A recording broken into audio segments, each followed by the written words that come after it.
अरे अजीज नाजरीन, नमाज पढ़ते हुए नमाज में औज़ु बिल्लाहि मिनश शैतानिर रजीम और बिस्मिल्लाहिर रहमानिर रहीम हमें कब पढ़नी चाहिए और कब नहीं, ये एक अहम मसला है और अहम सवाल है जिसे लोग अक्सर पूछते रहते हैं और इसके बारे में कंफ्यूज भी रहते हैं। तो आज की इस वीडियो में इंशाअल्लाह हम आपको मुकम्मल तफसील के साथ इसके बारे में बताएंगे। इंशाअल्लाह ये मसला आपका क्लियर हो जाएगा। आपसे गुजारिश है कि इस वीडियो को बस आखिर तक निहायत ही तवज्जो के साथ देखते रहें और अगर आप इस चैनल पर नए आए हैं तो इस चैनल को सब्सक्राइब करके घंटी के बेल आइकन को प्रेस ज़रूर कर लें ताकि इसी तरह की इस्लामी और दीनी मालूमात रोज़ाना मिलती रहे। तो आइए जान लेते हैं।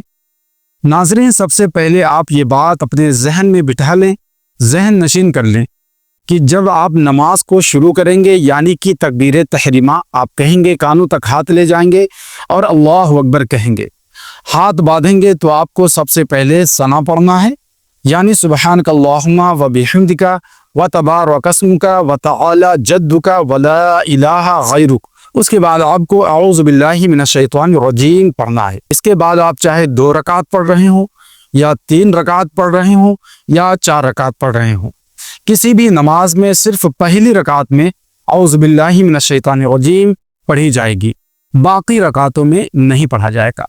ये बात क्लियर हो गई, बात समझ में आ गई। अब आइए देखते हैं बिस्मिल्लाहिर रहमानिर रहीम। अब आते हैं बिस्मिल्लाहिर रहमानिर रहीम की तरफ। जब भी आप सूरह फातिहा पढ़ेंगे तो इससे पहले बिस्मिल्लाहिर रहमानिर रहीम का पढ़ना सुन्नत है, यानी हर रकात में सूरह फातिहा के आगाज में उसकी इब्तिदा में बिस्मिल्लाह का पढ़ना सुन्नत है। सूरह फातिहा मुकम्मल पढ़ लेने के बाद यानी अल्हम्दुलिल्लाहि रब्बिल आलमीन अर्रहमानिर रहीम मालिकी यौमिद्दीन इय्याका नअबुदु व इय्याका नस्तईन इहदिनस सिरातल मुस्तकीम सिरातल लज़ीना अनअमता अलैहिम गैरिल मग़दूबि अलैहिम वलद्दाल्लीन आमीन। इसे मुकम्मल पढ़ने के बाद आप कोई और सूरत पढ़ते हैं। आमतौर से लोग 30वें पारे की आखिर की छोटी छोटी सूरतें पढ़ते हैं। अम्मा पारा की आखिर की सूरतें जैसे कुल हुवल्लाहु अहद शरीफ, इन्ना अतैनाकल कौसर, तब्बत यदा अलम तरा कैफा, ये सूरतें चूँकि मुकम्मल होती हैं और इनके शुरू में बिस्मिल्लाहिर रहमानिर रहीम लिखा होता है, तो जब इन सूरतों को आप पढ़ेंगे तो इनके पढ़ने से पहले बिस्मिल्लाह का पढ़ना मुस्तहब है, यानी कि इन सूरतों के शुरू में बिस्मिल्लाह है तो आपको बिस्मिल्लाह पढ़ना है। अब अगर आप किसी सूरत के बीच से तिलावत कर रहे हैं सूरह फातिहा पढ़ने के बाद, जैसे आयतुल कुर्सी का पढ़ना जो सूरह बकरा में है, सूरह बकरा पहले और दूसरे और तीसरे पारे में है और आयतुल कुर्सी तीसरे पारे के पहले पेज में है। अल्लाहु ला इलाहा इल्ला हुवल हय्युल क़य्यूम, ये पूरी आयत यानी आयतुल कुर्सी अगर आप पढ़ रहे हैं या फिर सूरह रहमान के बीच से आप पढ़ रहे हैं जैसे रब्बुल मशरिक़ैनि व रब्बुल मग़रिबैन फ़बिअय्यि आलाइ रब्बिकुमा तुकज़्ज़िबान, या फिर आप या अय्युहल्लज़ीना आमनुस्तईनु बिस्सब्रि वस्सलाह, ये भी सूरह बकरा के बीच से है। तो अगर आप बीच से आप तिलावत कर रहे हैं सूरह फातिहा पढ़ लेने के बाद, आमीन कह लेने के बाद, तो अब आपको यहाँ पर यानी कि इससे पहले बिस्मिल्लाह लिखा हुआ नहीं है तो अब यहाँ आपको बिस्मिल्लाह पढ़ना इख्तियारी है, यानी कि आप चाहें तो पढ़ें या चाहें तो ना पढ़ें, ये आपके ऊपर है। ये बात समझ में आ गई।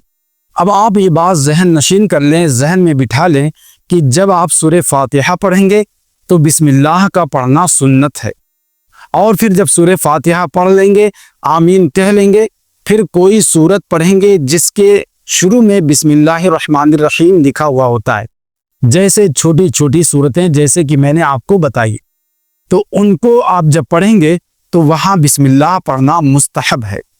और अगर फिर सूरह फातिहा पढ़ लेने के बाद, आमीन कह लेने के बाद सूरत के बीच से जब आप पढ़ेंगे तो वहाँ बिस्मिल्लाह पढ़ना आपके लिए इख्तियारी है, आप चाहे पढ़ें या ना पढ़ें कोई हरज नहीं, यानी आपकी मर्जी पर मुनहसिर है।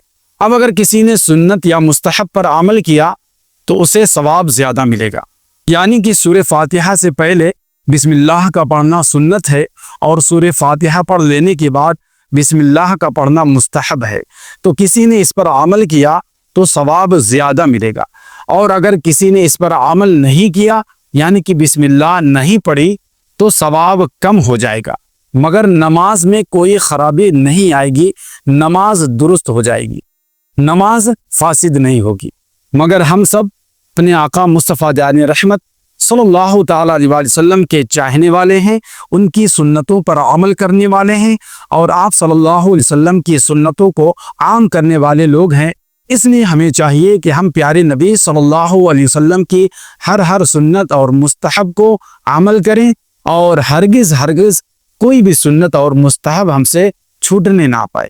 امید ہے آپ تمامی حضرات اس مسئلے کو سمجھ گئے ہوں گے۔ اگر آپ نے ابھی تک نہیں سمجھا تو اس ویڈیو کو ایک بار اور دیکھ لیں، انشاءاللہ یہ مسئلہ یعنی کہ اعوذ باللہ اور بسم اللہ پڑھنے کا جو مسئلہ ہے اسے آپ مکمل سمجھ جائیں گے۔ دیجیے مجھے اجازت، ملتے ہیں ایک نئی ویڈیو کے ساتھ، تب تک کے لیے خدا حافظ، السلام علیکم۔